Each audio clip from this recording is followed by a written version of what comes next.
So Congress just voted to release the Epstein files. And every single one, except for one person, voted to release them. That 427 to 1. So it's going to be interesting to see whether that one person is on the files if they get released, right? Because why else would they vote not to release them? But that's not the real question here, guys. The real question isn't who voted no. The real question is, what are they going to keep hidden after the release, if they get released anyway? Apparently, there's over 300 gigs of videos, photos, audio recordings, names, and it's looking like the Epstein files are actually about to be released, right? Or are they? Because powerful people, they have something to hide. So even if they do get released on the public, they've had 6 years or more, depending on how you look at it, to make all the relevant evidence disappear, to hide things, to erase names from the list, okay? Everybody thinks the Epstein files will reveal the whole truth, the entire truth, and nothing but the truth, right? But I really don't think they will. I think darkness like this has been operating at the highest levels of power for thousands of years, and they have their ways of making sure things like this don't see the light of day. And it shouldn't surprise you that Bill and Hillary Clinton are officially refusing to testify about Jeffrey Epstein, according to Anna Paulina Luna, that is. And just because they voted to release every file that the government has on Epstein doesn't necessarily mean that they will, okay? Doesn't necessarily mean that some of them weren't deleted already. And here's the thing that nobody's asking. What if they only show what they want you to see? What if they only show us what is allowed to be seen? Because by all accounts, Jeffrey Epstein wasn't just some billionaire trafficker. No, it's more ancient than that. It's a little bit darker. It's a more sinister thing than what they're portraying it to be, in my opinion. Because this isn't even about Epstein or the people on the list. It's not about that. It's about a system, an ancient system of darkness that goes back to biblical times, to the Old Testament. Because the Bible warned us about stuff like this thousands of years ago, and it's still operating at the highest levels of power today. And in this video, I'm going to try to expose it. I'm going to try and bring out some of the darkness that they're hiding. But first, let's talk about what's happening in Washington, okay? Because as I'm making this video, they just voted in the House to release the files. Now it's going to the Senate. Now, whether you watch this before or after the Senate votes, it's looking like they're going to get released. And if they're not released, well, we know why, because what I'm about to explain in this video explains why they wouldn't be released, okay? And if they are released, it's going to be the question that I'm asking is it the whole thing? Is it all the files? Or are there some that didn't get released? Now, I'm not saying that this is the case. I'm saying that it makes sense given what we're about to talk about, right? Because according to them, there's over 300 gigs of data, paper documents, there's video evidence, photographs, there's audio recordings, there's all of it, okay? There's enough evidence to put the whole Epstein thing in a box, wrap it in a nice little bow, and move on from it, right? And that's what they want. And when you look at the survivors of Epstein, when you look at some of the abuse victims that are coming out speaking, it should break all of our hearts because this is really about them. It's about giving them justice, okay? No matter who's guilty of what, no matter who's done what, no matter how deep this whole thing goes, the victims are what matters because these crimes were done against real people. So trying to deflect the attention away from this, it just takes away from the victims and all the terrible, horrible things they've been through. One of the victims went on the Capitol steps saying, "President Trump, I beg you, stop making this political." Okay? Because we know from the files that there are over 250 documented underage girls, 250 that were victims of Epstein. Think about that. And that's just from what they're talking about, what they admit and what's in those files, according to them. It could be way higher, but if they're saying 250, we know that that's the bottom number that they're going with. 250 children. Okay, guys? This isn't a Democrat issue. This isn't a Republican issue.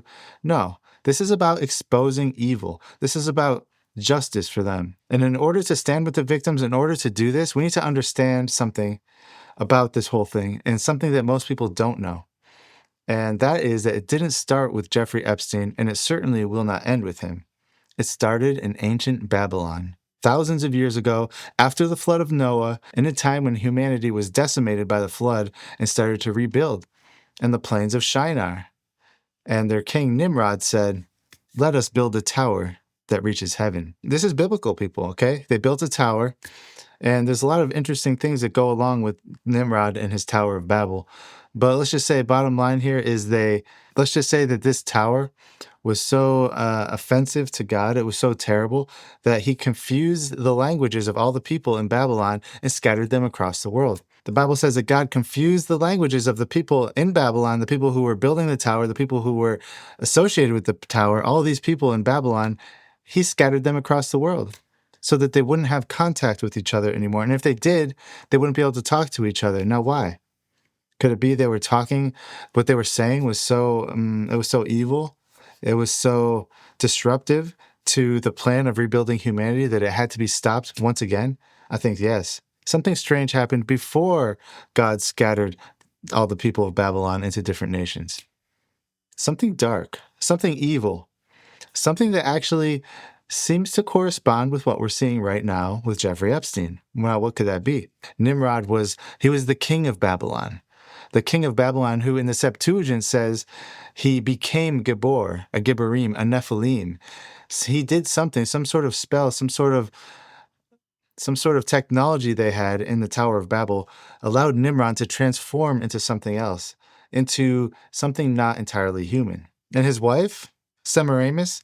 Now, the Bible doesn't say that his wife was Semiramis, but other books and other sources make that claim.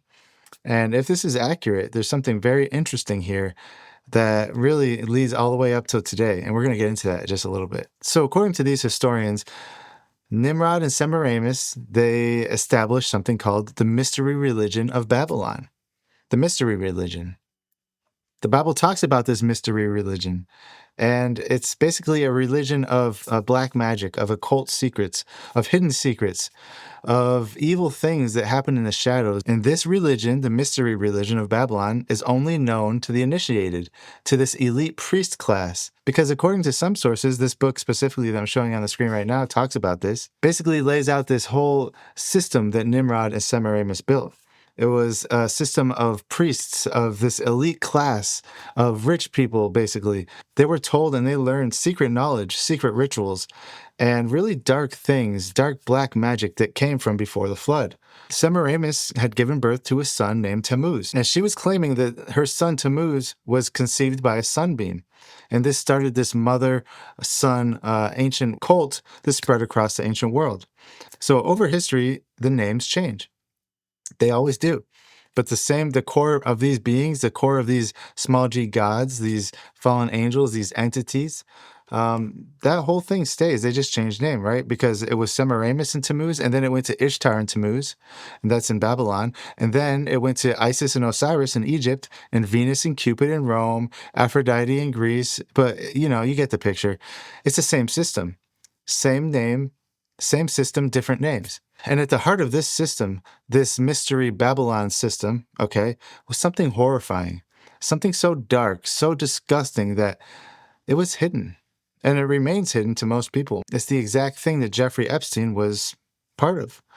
So Semiramis established an order of virgins, okay, dedicated to religious prostitution. Child sacrifice became part of the worship. Secret oaths, blackmail, control. And here's what most people don't understand. When God put an end to all of this and he scattered the people across the world in Deuteronomy 32, right? It says that he divided the people up, or the nations, sorry, he divided the nations up according to the number of the B'nai Elohim, B'nai Elohim in Hebrew. That's sons of God in English. Sons of God are angels. So he scattered these nations up from Babylon, right? And he sent people across the world and assigned each one of them their own fallen angel. They're corrupt. The Bible says they were corrupt because the entire Old Testament story of God's people battling against these ancient gods, these fallen angels, these mystery religions. When Israel entered the Promised Land, God commanded them to utterly destroy the Canaanite nations. Why? Because those nations were the ones that were practicing this same Babylonian mystery religion. This child sacrifice to Moloch, temple prostitution, the worship of Baal and Ashtaroth. These are the same mother-son cults that originated in ancient Babylon. It's the same thing. The prophet Ezekiel, he saw a Jewish version of the woman in the temple of God weeping for Tammuz. This mystery religion had infiltrated God's own people at the time, according to Ezekiel, and this took place time and time again. God sent so many prophets to warn his people, come out of Babylon. Come out of her, my people. Separate yourselves from her evil. And I mean, here's the pattern that kind of connects ancient mystery Babylon to today. Okay. And there is a pattern, in my opinion. Because, guys, before we get any further, I just want to make clear because what happens next is important. This story isn't even over yet because the House voted to release it. The Senate is voting to release it, or they don't. Who knows? But let's assume they do. The president has to sign it. The Justice Department has to actually release the files. And then step by step, those files will be disseminated by mainstream news and given to us, right? Unless they actually release the files to open source to the internet so people like you and me can go through them. And if they do, how many files are mysteriously missing, right? Because every step of this journey, there are opportunities for this process to break down, for delays to happen, for complications to arise, for the momentum of this whole thing to stall. Even if everything goes perfectly, in which, it rarely does, unless, say, Trump signs the bill, the DOJ announces a release date, and we get the files. And the question is, after all that happens, if it all happens, is what are we actually going to see? Because remember, the same DOJ that gave phase 1 of the Epstein files, they leaked the documents that were dressed up as this new transparency thing that they were doing. So when they tell us that the Epstein files are going to be released, I want to believe them. I really do. But belief, it requires evidence. And right now, the evidence, it really suggests caution, and it suggests that they all won't be released, even if they said they will. So hopefully I'm proved wrong with this, because if they really are committed to transparency, why are the previously leaked documents only one phase of it? Because, guys, again, let's just be clear about this. This whole thing, this whole mystery religion of Babylon, it does link back to Epstein. Because this isn't about Epstein. The Epstein files aren't about Epstein, in my opinion. It's about this whole thing. It's about this whole ancient mystery religion that seems to be practiced still today among the initiates, okay? Now, Epstein, yeah, he's dead. He can't face justice anymore. But his whole network isn't dead. There's still people alive right now who are in these files who participated in these crimes against these 250 plus children. These people are still alive. They're still probably in prominent positions of power. The system that protected Epstein and all of their clients, all of his clients, that system's still alive and well. In fact, that system's more strong now than it was back then. And just because the public and Congress and Senate and all these people are demanding full accountability doesn't necessarily mean that it will happen. Time moves on, people forget, and then another Epstein comes up. And there's 250 more victims, right? That people forget about in order to protect the powerful elites who are running this whole thing. And that's why we can't let this go. That's why we have to keep demanding that they give us answers. That's why we have to keep pressing them. And that's why I keep talking about this, because I think it's such a big deal. It's almost too big. It's probably the biggest thing in our generation, because this is pure evil. This is pure evil at the highest levels of society. And if we allow pure evil to infiltrate our world like this, there's no hope for us anymore. So make sure you're subscribed to this channel so that when the files do get released, if they get released, we can go through them and analyze them together, and I can give my opinions on them. We're not going to ask the same questions that the mainstream media asks. No, we're going to ask the hard questions. We're going to go through and we're going to make connections that nobody else makes. I want to go through these files line by line if they get released. And I want to try and make these connections. And I want you to be there and do it with me. So make sure you're subscribed for that. Because, guys, this isn't about Democrat, Republican. This isn't about liberal or conservative. This isn't about Trump, pro-Trump, anti-Trump. This isn't about Clinton, Biden. This isn't about George Bush. This isn't about any of this, guys. This is about justice. This is about exposing these people for what they are, period. Full stop. It's biblical. Some people might be saying the world's so dark, there's nothing that we can do to stop it. And that's true. But the Bible tells us to shine a light on their darkness, to expose it, to bring it into the light. And that's what we need to do as people, as humans, as people living today and witnessing this whole thing happen. We need to stand for the truth no matter who it implicates. If you're a Trump fan and the truth is that Trump is involved with it, well, we need to stand for the truth, the victims of these crimes, not for your politician that you so happen to like, okay? It's about the victims. It's about the evil that's happened. It's about the untold victims, the ones that will never be exposed, the ones whose names have been forgotten to history. It's about these people.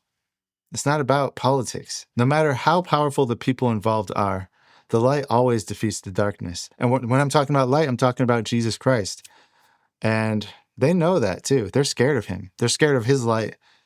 That's why they hide in the darkness. And make no mistake about it, everybody, that darkness goes extremely deep. It's alive and well today. Now, what I'm about to show you right now comes from an interview I did, and I'm going to show you the clip right now. This interview I did was with a man named Jamie Walden.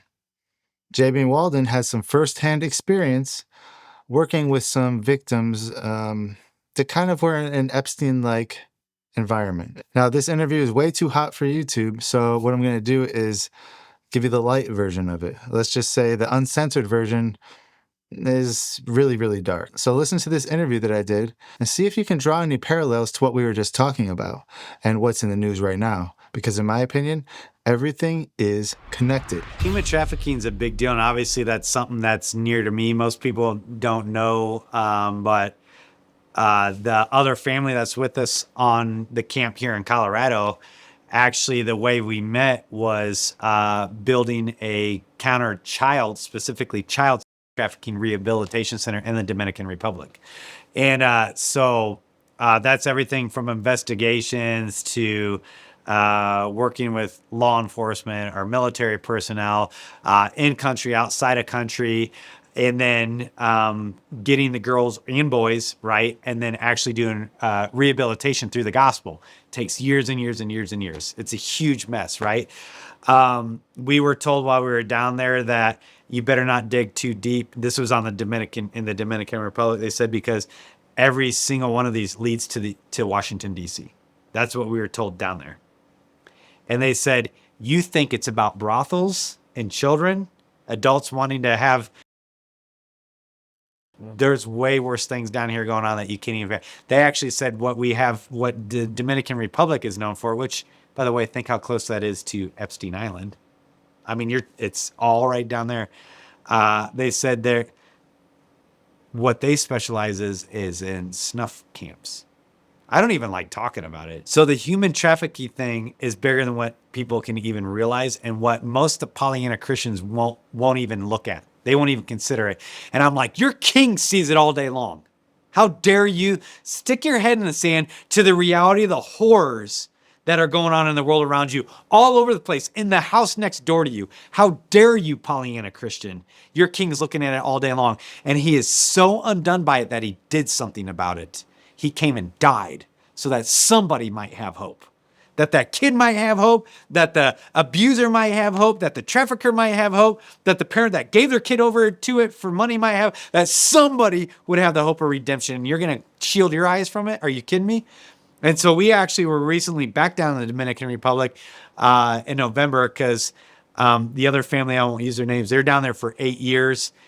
Ministry is still up and running. It's called Freeing Individuals from the Grasp of Human Trafficking, fightministries.org, if anybody wants to support them. And we were only down there for 2 years, but the reality is insane. In fact, I was just invited to go to Salt Lake City last weekend with some guys who you would know and some names that are kind of more big. People would know. They'd be familiar with the names in the counter-human trafficking world to do investigations in Salt Lake City just last week. So to say this isn't going on is insane, right? And the only people who would say that this is going on or is being exaggerated is because. So let's come full circle. Why is that relevant? Well, I mean, obviously it's relevant for these children, for these people, for these adults. I don't care who they are. It's traumas that you can't even fathom, and it's usually ritualistic.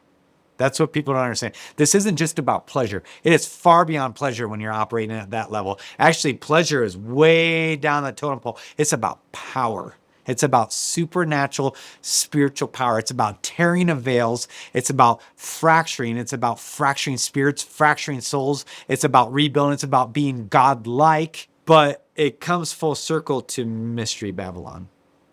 It says, and they trafficked in the souls of men. It's a very unique qualifier about mystery. Everybody wants to go, oh, it'll be a revived Babylon in Iraq. Yeah, no, I was literally in Iraq in the ancient city of Babylon, touched the stones that still say Nebuchadnezzar on them, like stood at the gate of Ishtar, like took Al-Hila, Iraq, which is where Saddam was unearthing archaeologically all the ancient artifacts of Mesopotamia and Babylon. Been there. Like, it's not a revived Iraq. It's not a Holy Rome. It's not a Vatican. Most people are like, oh, okay, Mystery Babylon's the Vatican. I'm like, that's not the Vatican. The Vatican is wicked beyond comprehension. It's the United States of America. You just don't want to know what's going on. So what do you guys think? Okay, you just saw the interview with Jamie Walden. You heard all the things I was talking about with the mystery religions of ancient Babylon, all the Epstein files that are supposed to be released now, right? Or maybe. Do you think they're actually going to be released for one and for two? If they are released, do you believe that everything is in there, that they're telling us the whole truth? They're not hiding anything from us, that nothing has been deleted and it's all the full amount of the files that are now available? What do you think? Put it in the comments below. I'm curious to hear your opinion. Even if you think I'm wrong about all of this and you think Epstein was a great guy, put it in the comments, please, because I really want to know how you feel about this. And also, I want to thank you for watching this video. And until next time, God bless you all.